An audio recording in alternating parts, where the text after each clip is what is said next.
The interesting part about the company is that they own the machines, they put the organs onto the machine, and then they bring it to the other hospital, and then they dispatch it from the machine. That is basically the process you would imagine when you say transplant as a service. So they own the whole chain from outside of the body to inside of the body. The private jets, the surgeons, the pilots, the machines, everything.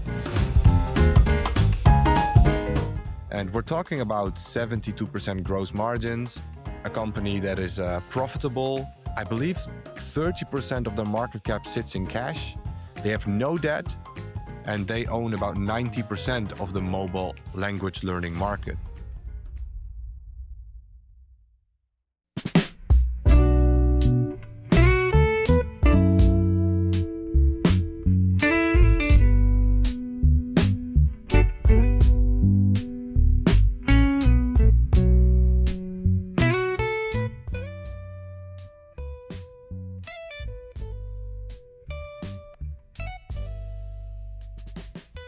Welcome, Joep. Welcome to the Dutch Investors Podcast. It's great to have you, and thank you for taking the time to jump on. Thank you. Thank you for having me. Before we jump in, what sort of companies do you personally look for when you research companies as an analyst? And do the two companies you're going to pitch in a second pass your personal investment criteria? I mean, I have two different sets of companies that I always find really interesting. One is a set of companies that is very interesting for Tresor Capital, the firm that I'm working at right now. We have a very specific scope towards family investment holdings and, as you said, serial acquirers. So within that scope, I am always looking for the best and the most interesting companies. And then for my personal investing career, so to say, I really like a lot of different companies that have some sort of technology edge combined with just a very good management team. More niche companies rather than the big and most popular companies in the world or on Twitter. Do you stick to a specific market cap size, or are you very broad-based? Is there a limit to how large a company can be for you? No, there's not really a limit on the market cap for my personal portfolio. If a company is interesting enough, then there's always a good fit for it. I do try to limit my own portfolio to a maximum of 15 names, because I think over-diversification is a genuine thing that not a lot of people take into account when investing. Your first company is very intriguing. I have no clue what the company does, so I'm very excited to hear about Transmedics. So I'd love to hear your pitch on the company. Yeah, so my very first company is called Transmedics, and Transmedics is a company that operates in the organ transplant market. And before everyone labels it as too complex, to put it on the too hard to understand pile, as I believe Buffett says it when it comes to technology stocks, I'm here to reassure you, you don't need to understand every single thing about their healthcare and about their machines that they make. I'm here to explain it to you in a relatively simple couple of steps. So the machine at the company basically makes a device that allows organs to be transplanted and transported from one body to another body. And these devices that they produce, they label it themselves as one of the best devices in the market. Obviously, I don't have and I don't need the exact knowledge about this device if that's actually the case.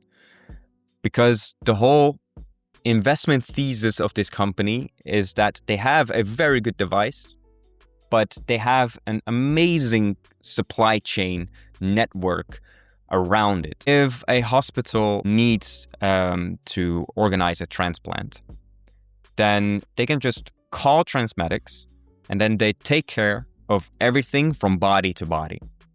So to say, you can label it as a transplant as a service.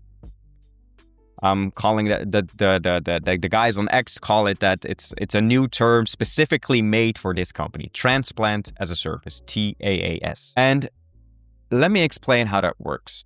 So the company has this device, and they have specialists that know how to put the organ onto the device and detach it from the device again when it's needed. It calls the company. The specialists come in with the device. The hospital can choose to basically rent the device and rent the service, or buy the device and then rent the service on top, which is probably a bit cheaper. But then they put the organ onto the device, then they transport it, and then they detach it again. But the interesting part is in this transportation process. The company takes care of everything. And when I say that, it's literally everything. They take the device, they bring it to the airport. That's where there's a Transmedics jet. They own 22 jets. That's where there are Transmedics pilots ready for the device to take off to get to the next hospital as fast as possible. Because obviously when you're transplanting an organ, you're on a time limit. And these devices prolong the time limit, but it still has to be done as fast as possible. So they own the jets, they own the pilots, they own the specialists that work with the machine. And then they also have their own surgeons. And within all that process, the device makes sure that the organ is tracked 24/7, that the team is informed about the status and the quality of the organ, which prevents bad organs being implemented into bodies and lead to failure after transplantation. And with their market expansion into Italy, it opens up a new market, but also might increase their margins for that specific market, because Italy is obviously a lot smaller than the US, so you won't need jets, but you can do it with cars, with buses, and that's also what they do. Instead of jets, they're replacing it with Mercedes V-Class fleets. So I can imagine that for the European market, the cost of one transplant might be a bit lower, solely due to the shorter distance that they have to travel. Makes sense, yeah. So this should become more profitable. It could, if they utilize it well and the European markets gains traction and they gain market share there as well, yeah. So they land on like an airport close to a hospital, and then they have their own fleet of cars or something as well? Yeah, it's everything. They own the buses to the airport. They own the private jets from airport to airport. They have the salaries on the payslip, the pilots on the payslip, I mean, and then the surgeons on the payslip, everything. Just out of curiosity, let's say they fly to a hospital in Amsterdam, or to the airport, go to a hospital in Amsterdam. I assume that one of like the surgeons has to work for them as well, right? So they would need to have their own section within the hospital, or do they just pay the hospitals to use the rooms, or? I'm not entirely sure about that. They have surgeons on the payslip. So I can imagine that where there are hospitals that is not a qualified surgeon to do transplantations, they can bring one. Mm-hmm. But I can also imagine that a lot of hospitals, especially the bigger ones, have surgeons on their own payslip and they won't need a surgeon service. Yeah. So they have a specialist that puts it onto the machine. Then they bring the machine to an airport. Then they put it onto a private jet. The private jet is owned by the company. The private jet has its own pilots. The pilots are paid by the company. Then the specialist goes onto the private jet. They fly towards the hospital where the organ is needed. And then they dispatch it from the machine. And then they also have 50 plus surgeons in their salary, in their payslip. So they own the whole chain from outside of the body to inside of the body. The private jets, the surgeons, the pilots, the machines, everything. That's crazy. So they're highly vertically integrated, and they build the machines themselves as well? Yeah, so that is their main differentiator, indeed. They have the knowledge and they have a superior machine. And then on top of that, they provide the full service. So if you compare that to what the alternative is, a hospital has a different machine or a cool box, and then they have to do everything themselves. So to transport and make sure that the heart is in good condition when it arrives, and during transport as well, all the way until it arrives at the surgeon where it needs to be transplanted to. So right now they can all outsource that to Transmedics. Am I correct in saying that this company sort of relies on like donors as well? Yeah, it does. But the business case is also that there's a lot of organs right now that would be up for donation, but that are not utilized. There's a significant underutilization of current donors. And that means people that are not a donor themselves?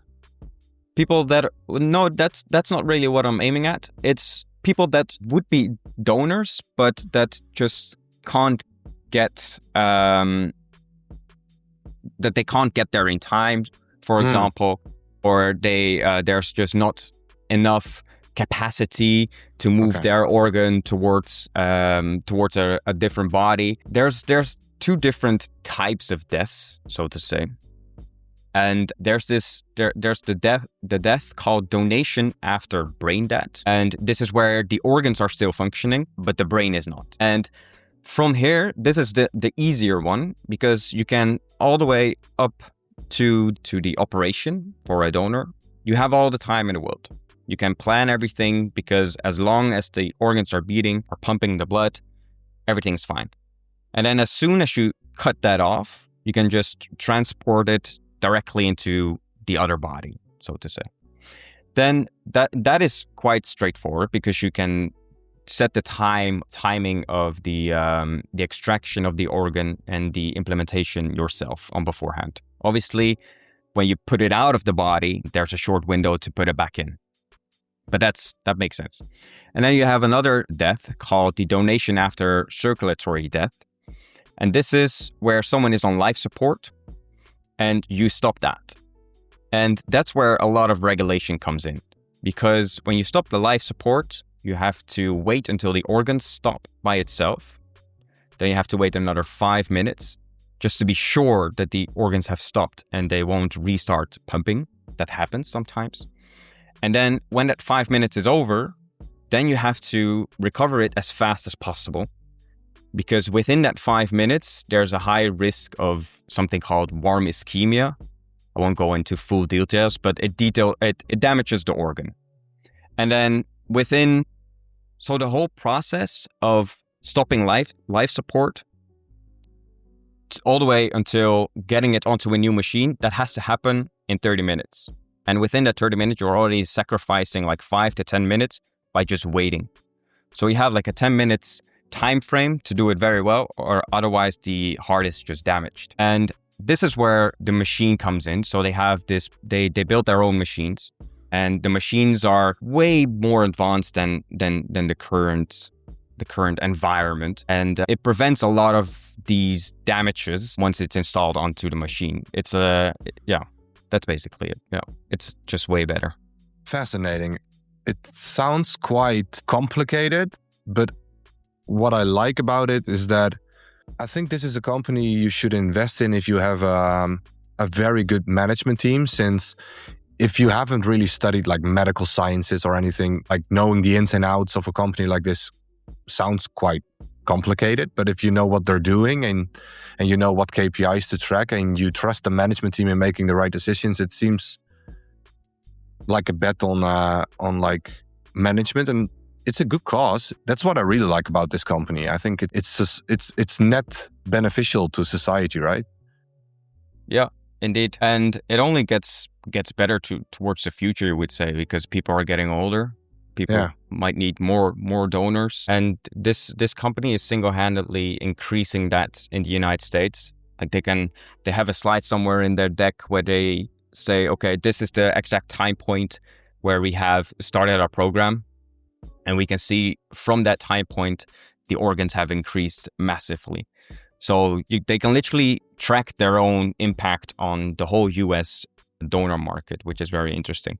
And coming back to one of your points, I don't think this is a company that is only for the people that are very interested in healthcare and have a lot of knowledge about organ transplants or something like that.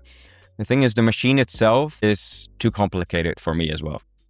The most interesting part about the company is they own this whole supply chain, and you can track this supply chain before the earnings comes out. And that sounds really weird, but it's actually quite straightforward. There's a guy on X that does this. He builds a tracker for this company, and he does it by just tracking the flights that they operate on their jets, because the jets obviously have a number and you can just track them every single day. And then based on the amount of revenue that they generate per flight that they do, he makes an estimate on their daily revenue. And looking back at those numbers, he has been quite accurate. How about if a competitor develops like a cheaper or a better version technology-wise? What is their mode exactly? Well, the mode is obviously like the whole process, that a hospital can just outsource the whole process from body to body. But that's also one of the weaknesses. As you rightfully noticed, it's probably quite expensive. Yes, it is. Per transplant, I think their revenue is 117,000. So it's very expensive, the service that they offer, but margins are really good. And they're gaining market share. And the moat is, I think, the technology is obviously patent, and they're innovating, and they have upcoming machines that are even better for the quality of the organs, but also margin efficient, so they're cheaper. And I think that they claim they have the best machine. And as I said, I obviously don't have the knowledge if it is, but I can imagine that there's very high switching cost for a hospital. Yeah, I can only imagine that this is a much requested service for sure. Well, Joep, my next pick is almost as exciting as this one, but I gotta admit the company intrigues me more than I thought it would. And I didn't know it was like so vertically integrated. What did you call it? Transplant as a Service?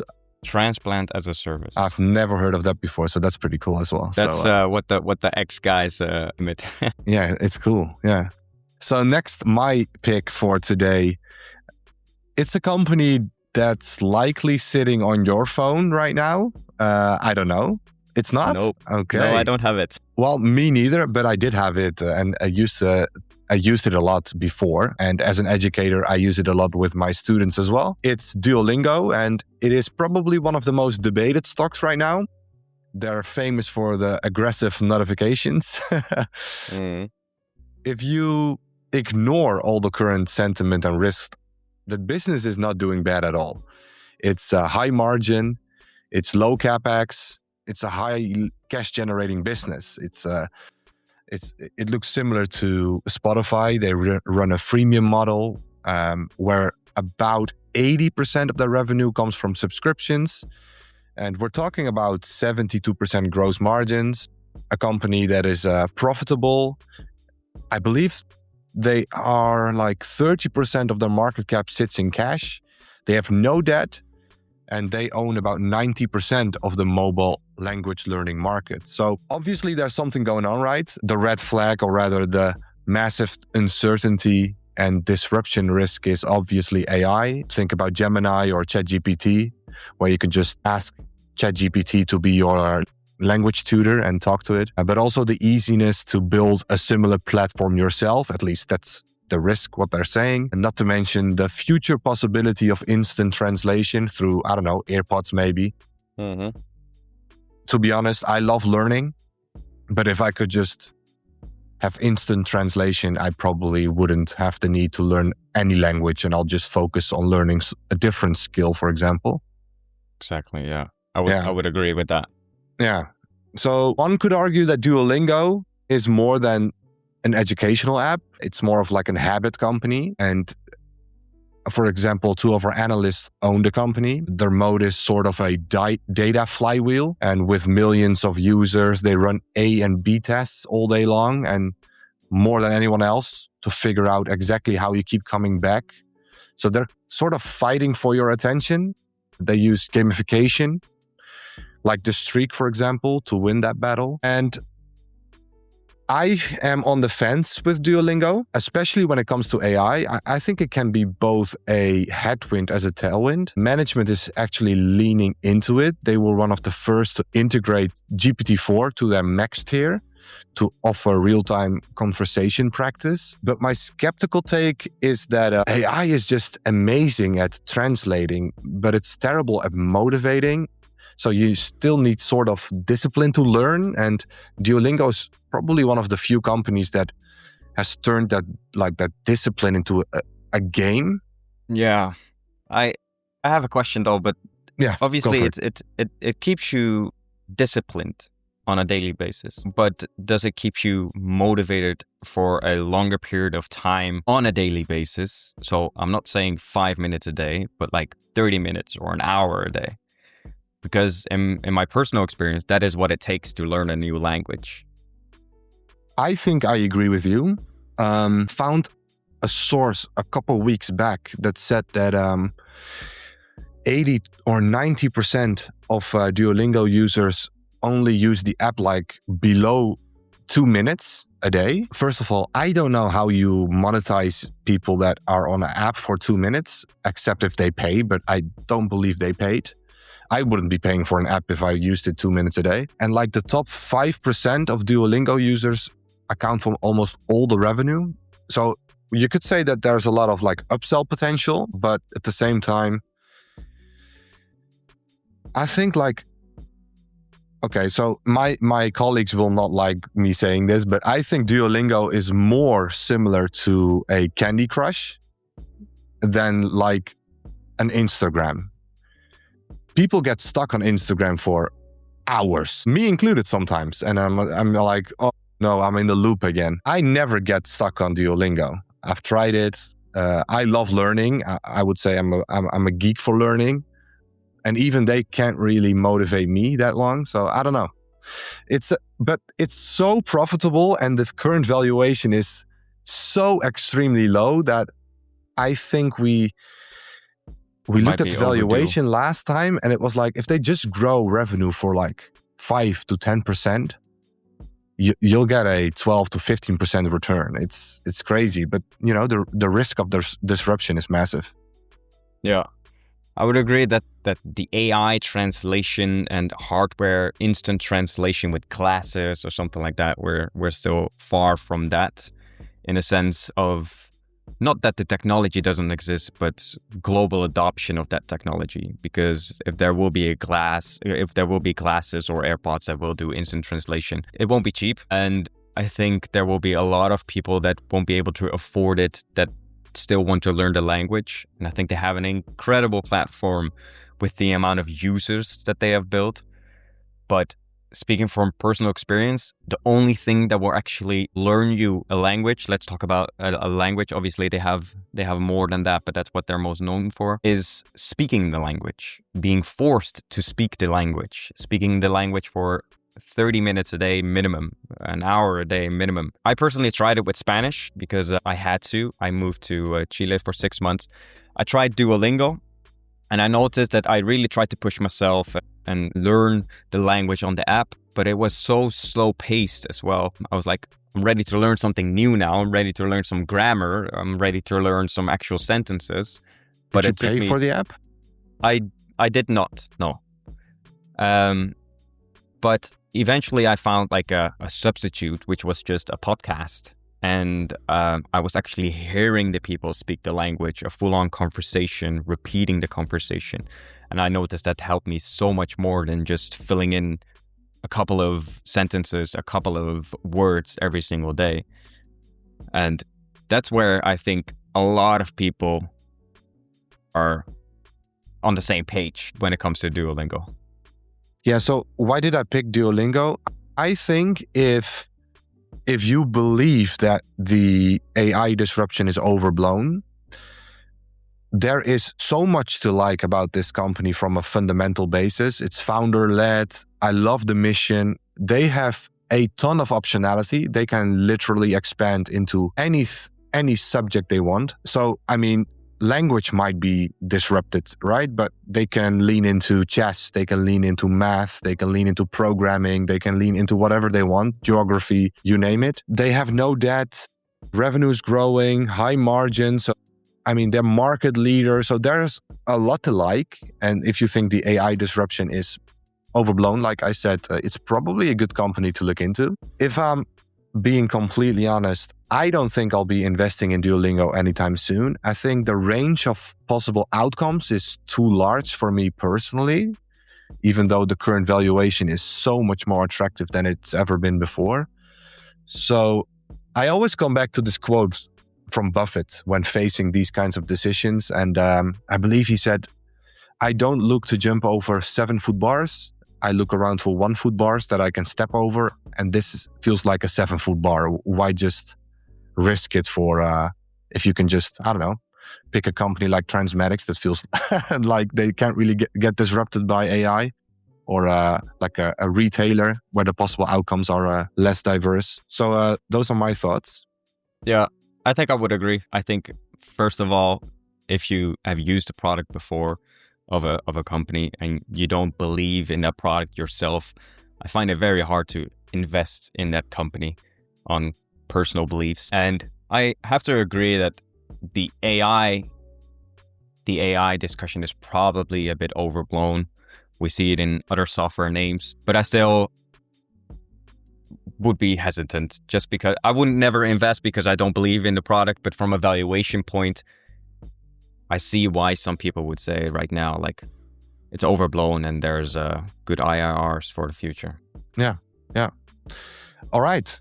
Your next company, take us through it. Yeah. So my next pitch is something really different to my first pitch, my first company. Would you say it's boring?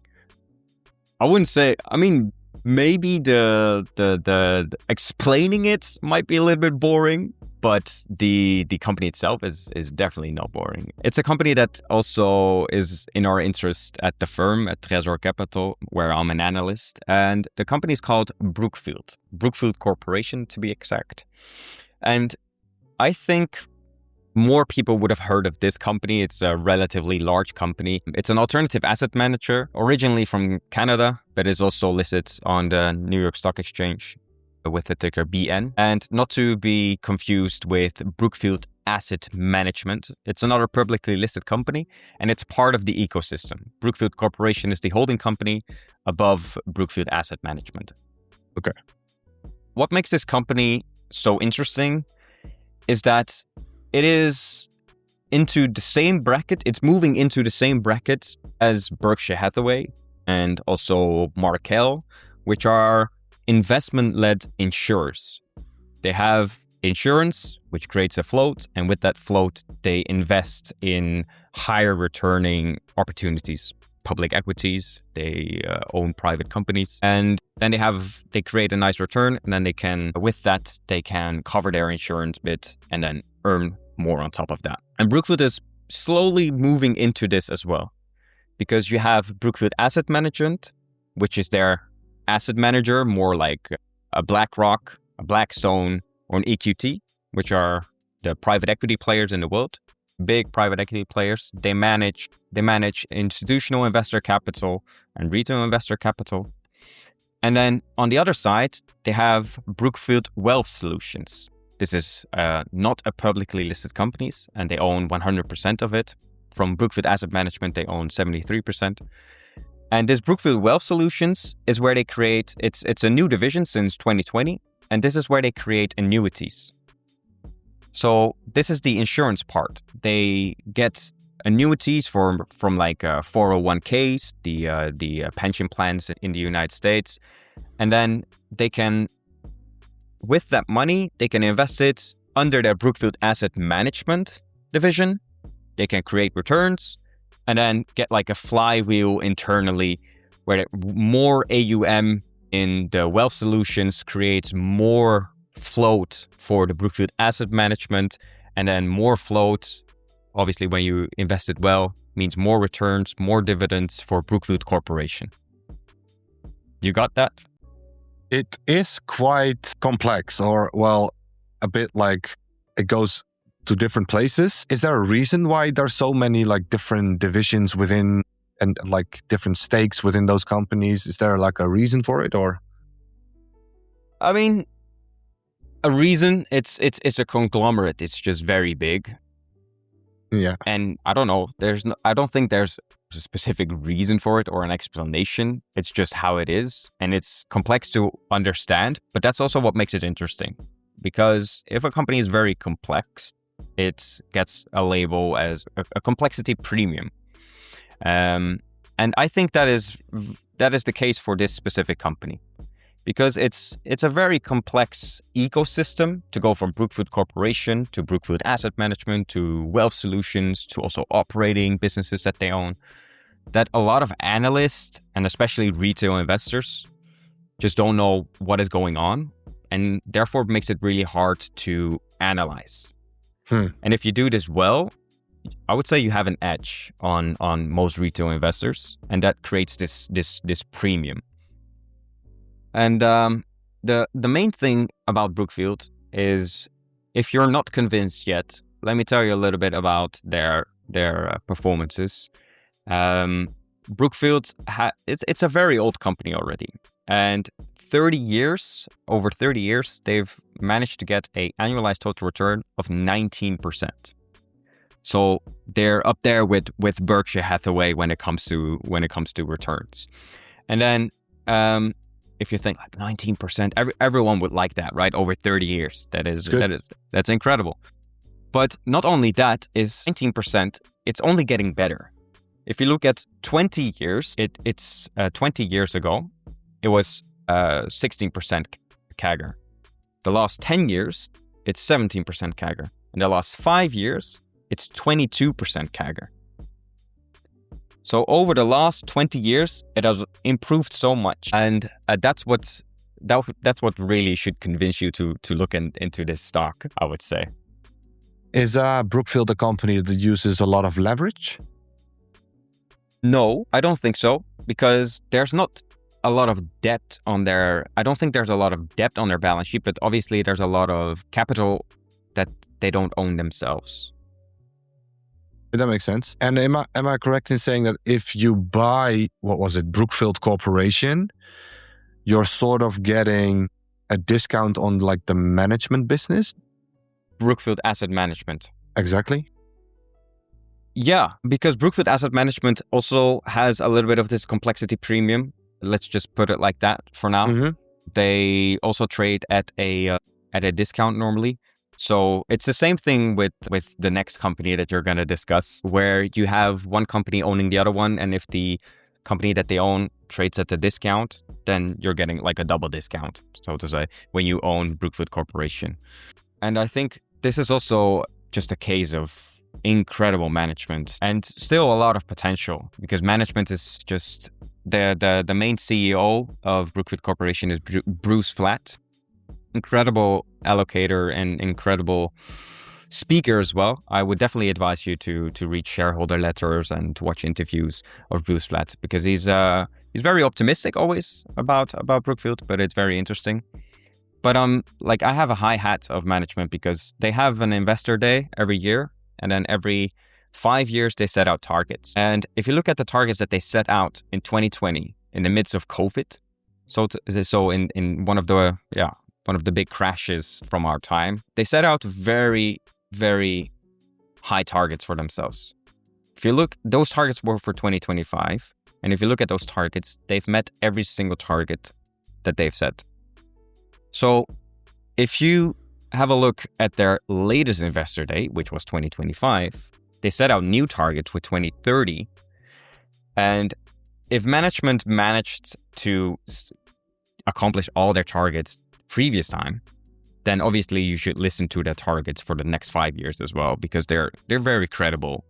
If you meet your targets in one of the biggest pandemics ever, so I would say they are very credible for their targets for 2030 as well. What would need to happen for this to be like a really bad investment? I think that is already happening right now a little bit. It's labeled as a private equity or a alternative asset manager. And these guys are investing in a lot of private companies, and they invest in the best possible sector at this moment, always, for the past 5 years. So the past 5 years, that sector was a lot of software.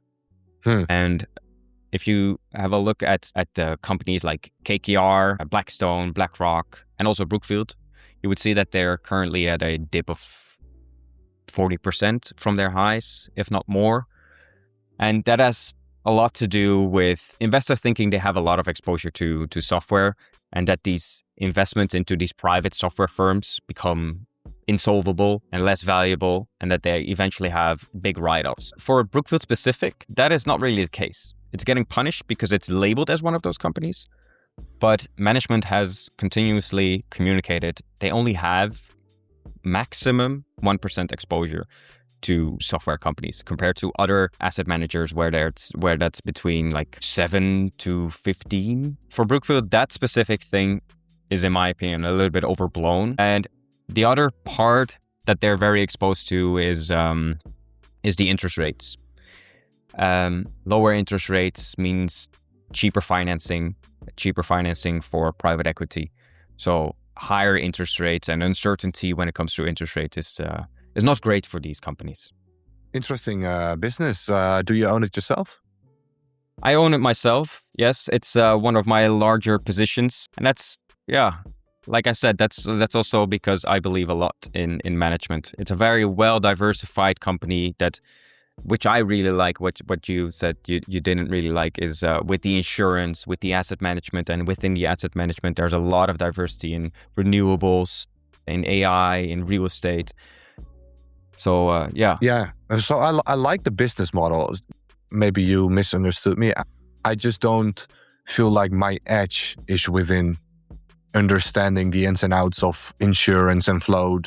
But if I had like a really good feeling with management, I would probably still be okay with holding such a company. Like, I have no clue how Berkshire operated for a long time. You don't really know what they're buying and what they're looking into. But if you just trusted Buffett, you'd be fine. Yeah. Just trust flat. Well, my next company, I have not a lot of faith in the CEO, but I'll get to that. So to be completely transparent, I have a meaningful position in Prosus. Obviously, I might be more biased than others, so just keep that in mind when I'm giving this thesis. But Prosus is a Dutch holding company, and the funny thing is, I think Prosus itself is a very average, maybe even below average quality company. Interesting. Yeah. So they're doing many things I dislike. I don't like the new CEO. Well, he still has to prove himself somewhat, but he's giving me empire building vibes, investing heavily in many different, AI startups we'll see if that ever turns profitable or not. Like, management has a history of not really building lots of value by investing in anything besides the investment in Tencent. My investment in Prosus is completely based on two factors, which makes it quite simple to follow. First, the ongoing buybacks to close the discount on NAV, and the massive stake in Chinese tech company Tencent, arguably the strongest company in China, power-wise. Prosus is basically like a wrapper, and it allows me to buy Tencent at a very significant discount. Now, obviously, this varies day to day, right? But it's been as high as 70% and as low as 15%. So obviously, it matters when you get in. But Tencent, for those that don't know, it owns the super app WeChat with over 1.4 billion users. It's the world's largest gaming company. It owns the payment rails in China. It owns advertising segments, a TikTok alternative, has investments in companies like Riot Games from League of Legends and Epic Games, Fortnite. Clash of Clans. It's the owner of games like Honor of King, Call of Duty Mobile, PUBG. So they're also investing heavily in Tencent Cloud, which is growing fast.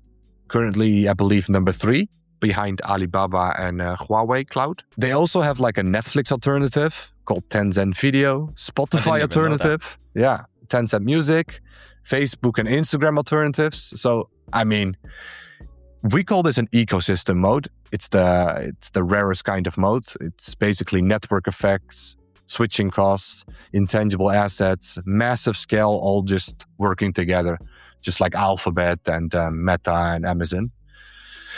So, by buying Prosus, you basically get Tencent at a discount. But as soon as the discount is gone, or they stop buying back shares, I would probably sell Prosus because I don't like the company itself.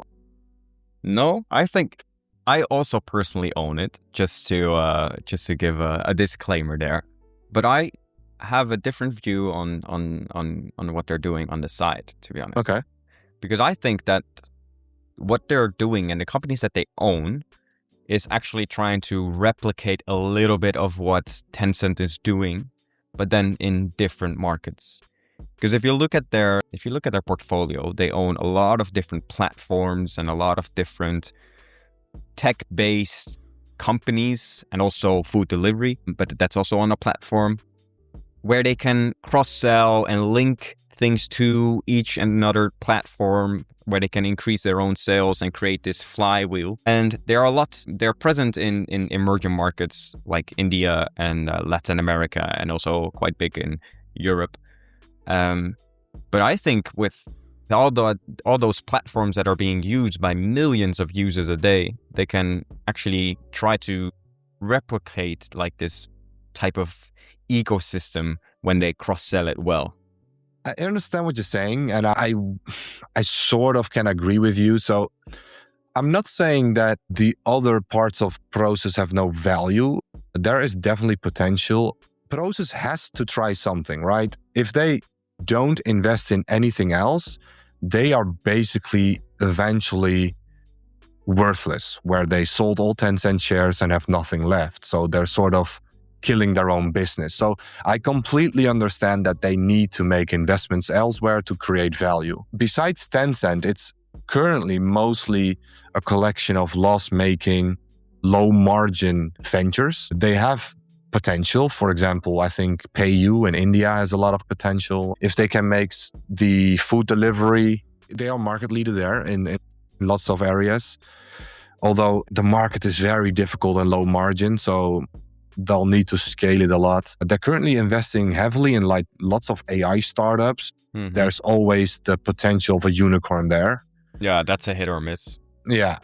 So I understand it, but for me as a investor that just wants a good return, all they need to do is slowly sell Tencent shares and buy back their own.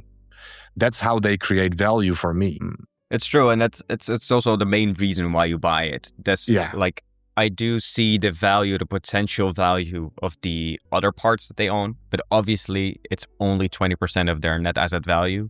The other 80% is still Tencent. So if you're saying I'm buying Prosus because of that 20%, that doesn't make any sense. The first business case and the first investment thesis is always Tencent here, and I agree with you there. It's very interesting, but it being Tencent is also the main risk of the company, I would say. True. Absolutely. Yeah. There's always a discount, the China discount. And the China discount. Yeah. I am a big believer in looking at history, and whether that's for a company or for markets or whatever is happening in a country. I think history often repeats itself. Well, people often repeat themselves. And if you look at Prosus history, they just have a history of buying poor quality companies, or they're paying too much, lots of write-offs, a couple companies that are not doing good at all. So yeah, if I look at the historical, if I take history as like a guideline, I would, you know what I'm saying? Yeah. No, I get it. So but that's also why, the investment thesis is all about Tencent, and Tencent is really interesting.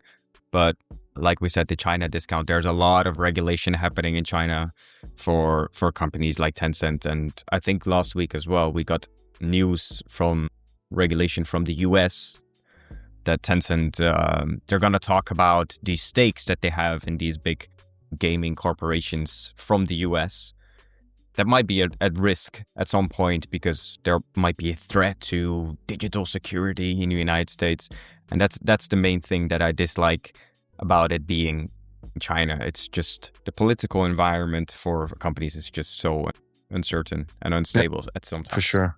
Yeah. And the previous CEO for Prosus was very clear. Bloise, I believe that's how you pronounce it, is more of a innovative AI empire building type of guy. At least that's what the vibe he gives me. But as long as the incentives, he's incentivized to buy back stock for now. So that just gives me the confidence to hold on. But I'll be tracking that for sure.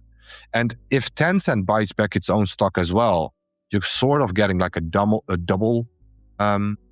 like return where they buy back stock, the stake of Prosus increases, and they, that's also a good way to create value. I think we delivered 4 good and interesting pitches to the listeners, and it's up to them to determine which ones they like more and want to do more research on. If you had to pick just one, valuation aside, which one do you think is highest quality? I would have to go with Brookfield. Really? Yeah. I have so much trust in management. There's so much diversification and simple maths around their targets for 2030 offer very attractive returns. Okay. I think I would have to go with, if it was Tencent, I would say Tencent. Yeah.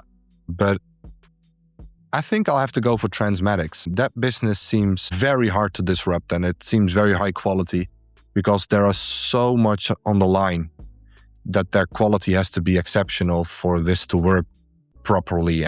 Yep. There's a very high barrier of entry due to regulations, and especially if you do the whole service, there's a lot of capital involved with all the jets as well. Yeah. So where can people find more on maybe Brookfield or Transmedics, or maybe share some of your socials as well? Well, Brookfield is what we cover at the firm, Tresor Capital. So that is Tresor and capital like normally. Tresor Capital News.nl. That's where we upload a weekly newsletter so people can sometimes read about Brookfield over there. For Transmedics, we don't cover that at the firm. That is not within our scope. That's something I personally invest in. So I would advise everyone to just go to X, type in the ticker, and then there are a lot of very passionate guys talking about it. And like I said, there's one guy operating a tracker on the amount of flights. So definitely follow that. And I'm feeling an opportunity here, Joep. We might have to do a Transmedics deep dive. Yeah, sure thing. That will allow me to be a little bit more clear on the business and a little bit more detail on the machine. And thank you so much. I'll put all the links in the show notes. Tresor Capital, definitely subscribe to the newsletter. Thank you so much for coming on the show, Joep, and I'm sure we'll do it again.